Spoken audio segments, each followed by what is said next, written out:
কি বোঝালেন এখান থেকে? খালি ঘটনা সে ছোটবেলা থেকে শুনছেন, কিছু নিয়েছেন এখান থেকে? নবীজি এই মহিলাকে বলতে পারতেন না যে ঠিক আছে গোপনে করিছো কাজটা, গোপনে আস্তাগফিরুল্লাহ পড়ি, পারতেন না? কেন তাকে শাস্তি দিয়ে দুনিয়া থেকে বিদায় করলেন বলুন? এই যে 3 নাম্বার যেটা আছে, ওয়ালা ইয়াজনুন, জিনা করা যাবে না। কেউ জিনা করলে ওমা ইয়াফাল যালিকা ইয়ালকা আসামা, সে যেন পাপ অর্জন করে নিয়েছে, আর এই পাপের শাস্তি ডবল হবে। মেয়েটা জেনেছিল এই যে দুনিয়াতে আমাকে শাস্তি দিয়ে দেন, এটা যেন কিয়ামতে ডবল করে বিচার না হয়।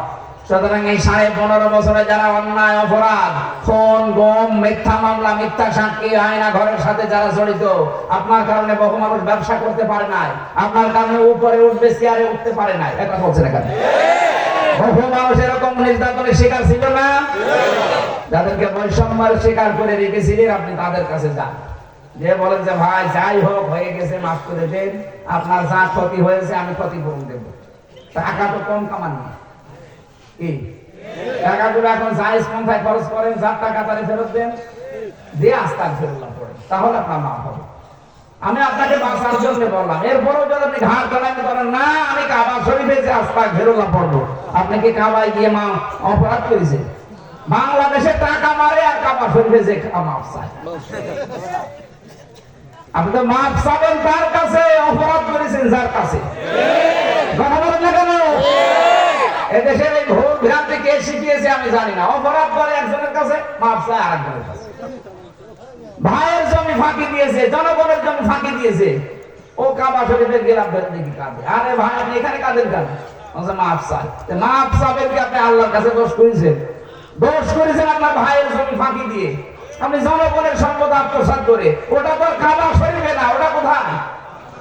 সুতরাং বাংলাদেশে অপরাধ করেছেন সেখানে যান, এখানে বসে বসে কান্নাকাটি করে লাভ কি? আল্লাহর কাছে যা করেছেন ওইগুলো ওনার কাছে বলেন।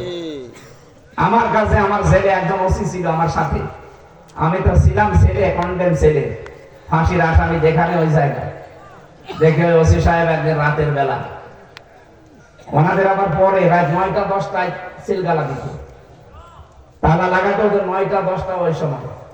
একবার দেখিয়ে এসেছে, আমাদের তো আসরের সময় তালা মারা সব, আর আমার তো 24 ঘন্টা তালা মারা। ফাঁসির এই কন্ডেম ছেলে এসে বলছে হুজুর আমি একটা তাওবা করেছিলাম, দেখেন তো আমার তাওবা কত দূর গেল। বলে যে এই যে নির্বাচন, এই সময় আমি বাইরে ছিলাম, রাত 12টার পর থেকে আমি ভোট কাটা আরম্ভ করলাম, বাক্স ভর্তি করে জায়গা মতো পাঠিয়ে দিলাম।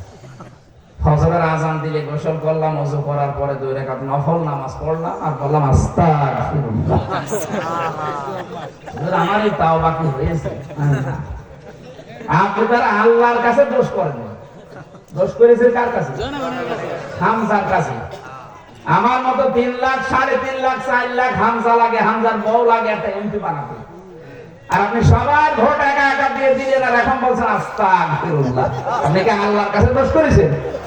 বলছেন না, তাহলে কি করব? কি করবেন মানে? জেল থেকে যদি বের হতে পারেন, আপনার তো 8 বছর জেল দিয়েছে, 8 বছর পরে বের হবেন। এই বের হওয়ার পরে যত হামজার ভোট নষ্ট করেছেন তাদের কাছে যাবেন, মাফ চাবেন, ওরা যদি ক্ষমা করে দেয় আপনি মাফ পাবেন। কিন্তু ভয়ঙ্কর বিষয়, মাফ চাবেন কি করে? কারণ আপনি যতদিন জেলে আছেন আরো থাকবেন, এর ভেতরে কত হামজার বউ মরে যাবে, তার কাছে মাফ চাবেন কি করে? এই জন্য জালেমাকে যারা টিকিয়ে রাখার জন্য চেষ্টা করেছিলেন, জালেমের কপাল তো পুড়েছে, আপনার তাও আপনি নষ্ট করলেন। কারণ কার কাছে আপনি মাফ চাবেন? সে তো মরে গেছে। হামজার মতো বহু হামজা মরে যায়নি, তার কাছে মাফ চাইতে পারবেন? তাহলে আপনার দুনিয়াও শেষ, আখিরাতও শেষ। কি করলেন আপনি বলেন? একটা জালেমের জন্য কি সে আপনাকে বলিয়ে গেল যাওয়ার সময়? কালকে একটা গান বেজেছে, কে জানো? আগে কি সুন্দর মাল কামাইতাম আমরা। হাসির ধরে বলছি না, খাপের খাপ মমতাজের বাপ, মিলে গেছে না? ওরা তো তাই করেছে। টেন্ডার যখন হয়তো আপা আমাদের ডাকতো, কি সুন্দর করে মিলিয়েছে, আমার মনে হয় একেবারে 15.5 বছরের সাথে মিলে গেছে। যে যাই করেছেন এমন মানুষের কাছে করলেন, একটা লোক মারা গেছে, তার কাছে আপনি মাফ চাবেন কি করে? আমার তো এই জায়গায় ভয় লাগে। যে না আমরা যারা জীবিত আছি এখনো আমাদের কাছে নাই, বললেন আমরা দরদি মানুষ, আপনাকে মাফ করে দিলাম। কিন্তু এমন মানুষও তো বিদায় নিয়ে চলে গেল, আপনি তাকে আর পাবেন না। কিয়ামতের দিন পাবেন, তখন আপনার নেকি দেওয়া লাগবে। আপনার মতো পাগল দুনিয়ায় কেউ আছে? কার জন্য কি করে গেলেন বলেন? দুনিয়ার জীবন যে ধোঁকা, এটাকে ওয়াজ করে বোঝানো লাগে। আপনার স্ত্রী যত ভালোবাসার হোক, আপনার স্ত্রী আপনার জন্য ধোঁকা। পরীক্ষা করেন, আজকে মরার ভান করে এলাকার লোকজনকে বসিয়ে বলবেন আমি মরে গেছি, এরকম বলবা বাড়িতে। মরে যাওয়ার পরে যদি আমার স্ত্রীকে বলো যে এই যে খাট আছে, খাটের উপরে আপনি থাকেন, এতদিন আপনার পাশে ছিল, আজকে শুধু খাটের নিচে ওরে মাটি দেব, ও জীবনও আপনার বউ রাজি হবে। এইটার নাম দুনিয়া। যাদেরকে খুশি রাখার জন্য, আরামে রাখার জন্য, হাসি খুশি রাখার জন্য, শান্তিতে রাখার জন্য বৈধ অবৈধ দেখেন না। বাবা শাহজালাল সব হালাল, কি করলেন আপনি? আমি আমার নিজের কথা বলছি, আমার ইমান থেকে বলছে যে কোরআন হাতে নিয়ে। আমি আমার 3 পুরুষের পরে চিনি না।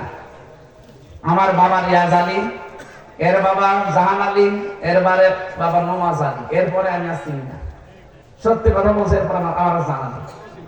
হ্যাঁ, আপনারাও চিনি। অথচ এই নওয়াজ আলীর বাবা খুব বেশি হলো 60-65 বছর আগে মারা গেছে। হিসাব করে যা দেখলাম, আমার দাদা মরেছে আমি জেলে থাকতে 2 বছর আগে, তার বাবা মরেছে না আরো 30 বছর আগে, তার বাবা না আরো 30 বছর আগে।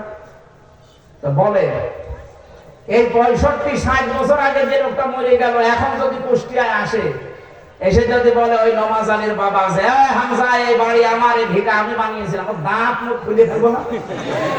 যে ভান্ডামি করার জায়গা পাও না, কিসের নওয়াজ আলীর বাপ তুমি? তোমার থাকার জায়গা নেই, ওই মসজিদের বারান্দায় থাকো, রাত্রে সকাল থেকে কেটে পড়ো। এদের জন্য আমরা এগুলো করছি। আমরা পরিবর্তন হই ভাই, কেউ কারো না।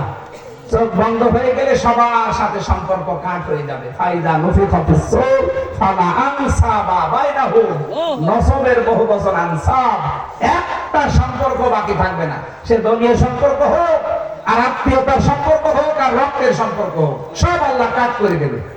কার জন্য কি করছেন? আমার ছেলে মেয়ে, আমার স্ত্রী, আমার মা বাবা, এগুলো আমার আপন না। হ্যাঁ, ওদের সাথে আমি ভালো ব্যবহার করবো, আমার আখিরাত তৈরি করবো।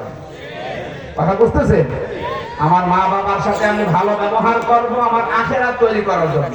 আমার শ্বশুর শাশুড়ির সাথে আমি ভালো ব্যবহার করব, তাদের হক আদায় করব আমার আখিরাতের জন্য। কথা বলেন না কেন? তাছাড়া আমার তার কোনো দরকার নেই। আমার শ্বশুর শাশুড়ি কি দরকার তার? সে পরের মানুষ। আমার আসল একটা মানুষ আছে, আমার আমল। কথা বলেন না কেন? আল্লাহ এটাতে ঈমান আনার পরে দিয়েছেন ওয়া আমিলা আমালান সালিহা, ভালো কাজ করে যাও। ভালো কাজের ব্যাখ্যা বাংলাদেশে ভুল আছে। আমরা অনেকে মনে করি ভালো কাজ মানে সৎ হওয়া লাগবে, নেক কাজ না। সতের পাশাপাশি আপনাকে যোগ্যতা সম্পন্ন হওয়া লাগবে, এটার নাম সালেহ। সালেহ শব্দের ব্যাখ্যা হচ্ছে আপনাকে যোগ্যতা সম্পন্ন হওয়া লাগবে। যদি আমরা দল মত নির্বিশেষে বাংলাদেশে আজ যোগ্যতা সম্পন্ন হতে পারি প্রত্যেকটা দিক আর বিভাগে, আল্লাহ এই দেশটাকে আমাদের হাতে তুলে দেবে। আর এটার বাস্তব নমুনা আমরা এই দেশে দেখতে পাচ্ছি। এখন জামাত ইসলামী বাংলাদেশ, ইসলামী ছাত্র শিবির, ইসলামী ছাত্রী সংস্থা এদের ভেতরে আছে। আপনি মন খারাপ করলেও সত্যটা বলা লাগবে। আপনি দেখেন একেবারে রাষ্ট্রপতি, প্রধানমন্ত্রী থেকে শুরু করে একেবারে দারওয়ান পর্যন্ত যতগুলো জায়গা সৎ এবং যোগ্য। অন্যান্য দলে আছে হয়তো সৎ আছে কিন্তু যোগ্য না, কিন্তু এদের ভেতরে সৎ এবং যোগ্য। কারণ ওই বিষয়ে লেখাপড়া আছে, শিক্ষা আছে এবং প্রশিক্ষণ আছে। এইভাবে এদেরকে তৈরি করা হয়। আল্লাহ যেন এরকম যোগ্যতা সম্পন্ন মানুষকে সামনে এরকম 1628টা চেয়ারে বসিয়ে দেয়, এ দেশটা মিনি জান্নাত হয়ে যাবে ইনশাআল্লাহ। যদি এই 3টা কাজ জীবনে আমরা করতে পারি, ফাউলাইকা, আল্লাহ এইভাবে দেখিয়েছেন এই নরসিংদীর মানুষগুলো, ফাউলাইকা ইউবাদদিলুল্লাহু সাইয়্যাতিহিম হাসানাত, একটা গুনাহ তোদের জীবনে থাকবে না, সব পেছনের অপরাধ পরিবর্তন করে নেকি বানিয়ে দেবে। আল্লাহ এটা পারে কিনা? এই জন্য তোমার নাম নিয়েছেন আকান আল্লাহু গফুরুর রহিমা। গফুর একটা, রহিম একটা, কি সুন্দর নাম। এই নামের কারণে কিয়ামতে আল্লাহ হাজার হাজার লক্ষ বান্দাকে মাফ করে দিবেন। সুবহানাল্লাহ। এই কাজগুলো আপনার ভেতরে থাকতে হবে। আপনি তওবা করবেন। তাওবা আমি কি বোঝাতে পেরেছি? অপরাধ যার কাছে স্বীকার করবেন তার কাছে, যে তার ক্ষতিপূরণ দেওয়ার দরকার দিয়ে দেবেন, তাহলে তাওবা হবে। 2 নম্বরে অনুশোচনা আসবে ভেতর থেকে। 3 নম্বরে জীবনে আমি আর কোনোদিন ওই কাজে ফেরত যাব না। আল্লাহ আমাদের এইরকম তাওবা করার তৌফিক দিন, বলেন আমিন। 2 নম্বরে আমাদের ঈমান আনতে হবে নির্ভেজাল, শিরিক মুক্ত, তাহলে দেশটা নিরাপত্তা দিয়ে আল্লাহ ঢেকে দেবে। কারণ যারা ঈমান আনে, যে মানুষগুলোর ঈমানের ভেতরে শিরিক নেই, এদেরকে নিরাপত্তার দায়িত্ব কার? 3 নম্বরে সালেহ, আমরা নেককার হব, আমরা সৎ হব এবং যোগ্য হব। আল্লাহ আমাদেরকে এইভাবে তৈরি করার জন্য একটা সংগঠন দিয়েছে। আপনি এখন খুঁজে নেবেন যারা এইভাবে তৈরি করতে পারে। একেবারে ছোটবেলা থেকে তৈরি করেন আপনার ছেলেকে, মেয়েকে, আপনি নিজেকে, অবশ্যই আপনাকে আল্লাহ ওই মানে পৌঁছিয়ে দেবে। যদি সত্যি মান তৈরি হয় তাহলে এই দেশটাও আপনার হাতে তুলে দেবে। আল্লাহর কোরআনের উপর আমরা 100% বিশ্বাস করি কিনা বলেন? আমরা এইভাবে এগিয়ে যাব। আমাদের পেছনের অপরাধ যাই মানবীয় গুণাবলীর কারণে হয়ে গেছে, আল্লাহ যেন বাদদিলুল্লাহু সাইয়্যাতিহিম হাসানাত, সব অপরাধ মাফ করে পুরাটা নেকি দিয়ে পাল্টিয়ে কিয়ামতে হাসতে হাসতে আল্লাহর বাগান জান্নাতে যেতে পারি, বলেন আমিন।